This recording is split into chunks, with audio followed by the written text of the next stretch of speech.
नमस्कार.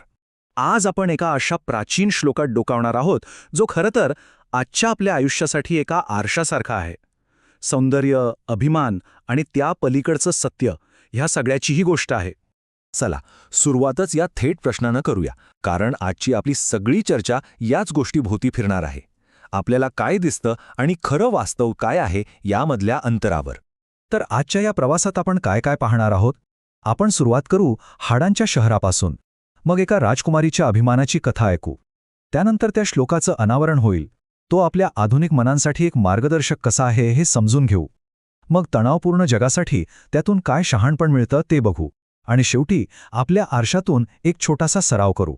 चला तर मग सुरू करूया. चला तर मग थोडं काळात मागे जाऊया.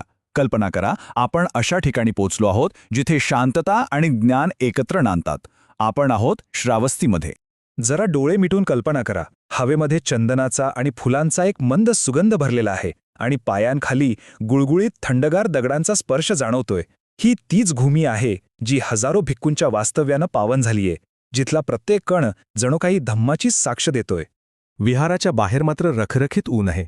धुळीच्या रस्त्यांवर पसरलेलं ते ऊन, ती उष्णता जणू काही संसाराच्या धगीचंच प्रतीक आहे.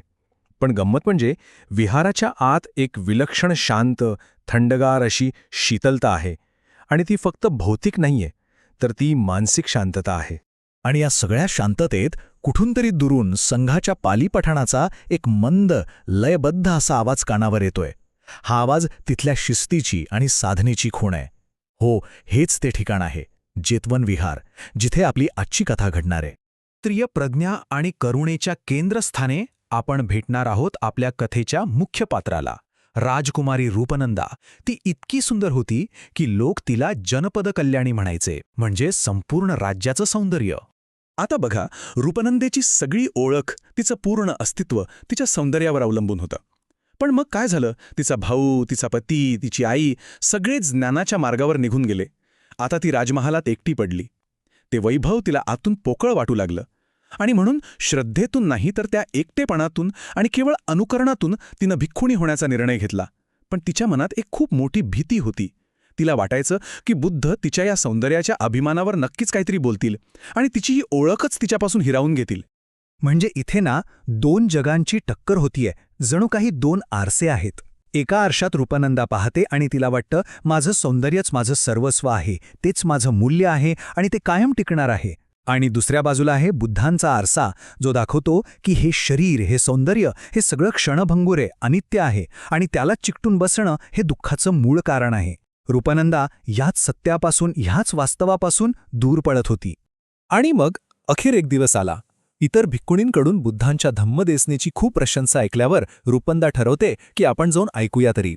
ती धम्मसभेत जाते आणि मुद्दामहून मागच्या रांगेत बसते, जेणेकरून बुद्धांचं लक्ष तिच्याकडे जाणार नाही.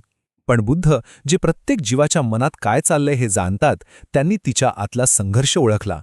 त्यांना तिची सौंदर्यावरची आसक्ती दिसली आणि त्यामागची खोल असुरक्षिततासुद्धा दिसली. आणि हाच या कथेचा सर्वात महत्त्वाचा क्षण आहे. बुद्धांनी तिच्या अभिमानाला थेट धक्का दिला नाही. याउलट त्यांनी एक युक्ती केली. आपल्या शक्तीने त्यांनी एक अतिशय सुंदर स्त्रीची प्रतिमा तयार केली, जी रूपनंदेपेक्षाही जास्त सुंदर होती. साहजिकच रूपनंदा तिच्याकडे आकर्षित झाली आणि मग सर्वांसमोर बुद्धांनी त्या प्रतिमेला हळूहळू वृद्ध केलं आणि शेवटी ती प्रतिमा मृतवत झाली. हे दृश्य पाहून रूपनंदेला नश्वरतेचा, अनित्यतेचा साक्षात्कार झाला. तिचं मन आता सत्य स्वीकारायला तयार झालं होतं. आणि नेमक्या त्याच क्षणी बुद्धांनी हा श्लोक म्हटला, अथिन नगरन कतम मनसलोहित लेपनम यथ जराच मच्चूच मानो मखोच ओहितो. या श्लोकाचा अर्थ खूप खोल आहे. बुद्ध तिला काय सांगत होते की ज्या शरीराचा तिला इतका अभिमान आहे, ते दुसरं तिसरं काहीही नसून फक्त हाडांनी बनलेलं एक शहर आहे. एक असं शहर ज्याच्या भिंती हाडांच्या आहेत आणि त्यावर फक्त मांस आणि रक्ताचा मुलामा चढवला आहे. आणि या शहरात दडलंय तरी काय? तर म्हातारपण, मृत्यू, अभिमान आणि द्वेष. बुद्धांनी वापरलेला हा नगर म्हणजे शहर हा शब्द खूपच सुंदर आहे. का बरं? कारण एखादं शहर कसं मजबूत, भव्य आणि कायम टिकणारं वाटतं, नाही का? पण आतून ते सतत बदलत असतं आणि एक दिवस त्याचा नाश हा ठरलेला असतो. आपल्या शरीराचंही अगदी तसंच आहे. वरून कितीही सुंदर दिसलं तरी आतमध्ये ते प्रत्येक क्षणी क्षीण होत चाललेलं आहे. आणि या शहरात फक्त भौतिक नाश नाहीये, तर मानो मखो म्हणजे मानसिक विषय देखील आहेत.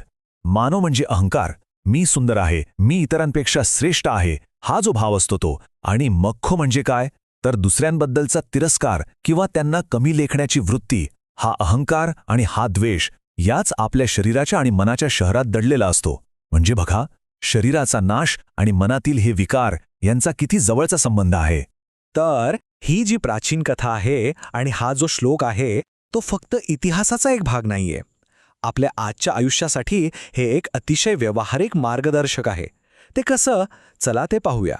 आता आपण 3 अगदी आधुनिक उदाहरणांवर नजर टाकूया जिथे धम्मपदातील हे शहाणपण आपण थेट लागू करू शकतो. चला एक उदाहरण घेऊ. समजा आपल्या ऑफिसमध्ये कोणीतरी सतत आपल्या कामाचं श्रेय घेतंय. स्वाभाविक आहे, आपल्याला राग येतो, चिड येते. पण मानो मख्खो हा शब्द आठवला तर लक्षात येतं की त्या व्यक्तीची ही वागणूक तिच्या खोल असुरक्षितेतून आणि अहंकारातून येतेय. आणि जेव्हा आपल्याला हे कळतं की ही प्रतिष्ठा आणि ही स्तुती हे सगळं क्षणभंगूर आहे, तेव्हा रागाने प्रतिक्रिया देण्याऐवजी शांतपणे आणि अधिक समजूतदारपणे ती परिस्थिती हाताळणं आपल्याला शक्य होतं. आजच्या काळातला रूपनंदेचा आरसा कोणता असेल तर तो आहे आपला सोशल मीडिया. आपण सतत इतरांच्या परफेक्ट आयुष्याचे फोटो बघतो, त्यांच्याशी स्वतःची तुलना करतो आणि दुःखी होतो. पण हा श्लोक आपल्याला आठवण करून देतो की या सगळ्या सुंदर दिसणाऱ्या प्रतिमा म्हणजे फक्त मांस आणि रक्ताचा लेप आहे. त्यामागे एक हाडांचं शहर आहे जे नश्वर आहे. खरं सुख लाईक्स आणि कमेंट्समध्ये नाही, तर स्वतःला आहे तसं स्वीकारण्यात आहे. आणि नात्यांचं काय? आपण कितीतरी वेळा जुन्या गोष्टी मनात धरून बसतो, राग, द्वेष साठवून ठेवतो. हाच तर तो मानो मख्खो आहे जो आपल्या नात्यांमध्ये वेश कालवतो. पण जेव्हा आपल्याला हे कळतं की समोरची व्यक्ती आणि आपण स्वतः दोघंही एकाच हाडांच्या शहरात राहणारे नश्वर प्रवासी आहोत, दोघांच्याही मनात असुरक्षितता आहे, तेव्हा मनात आपोआप करुणा निर्माण होते. अहंकार गळून पडतो आणि मग माफ करणं खरंच सोपं जातं. ठीक आहे, तर हे सगळं ज्ञान आपल्या रोजच्या आयुष्यात कसं आणायचं? चला आता या शेवटच्या आणि सगळ्यात महत्त्वाच्या भागाकडे वळूया. इथे आपण एक ठोस सराव पाहणार आहोत. खूप साधा पण खूप प्रभावी सराव आहे.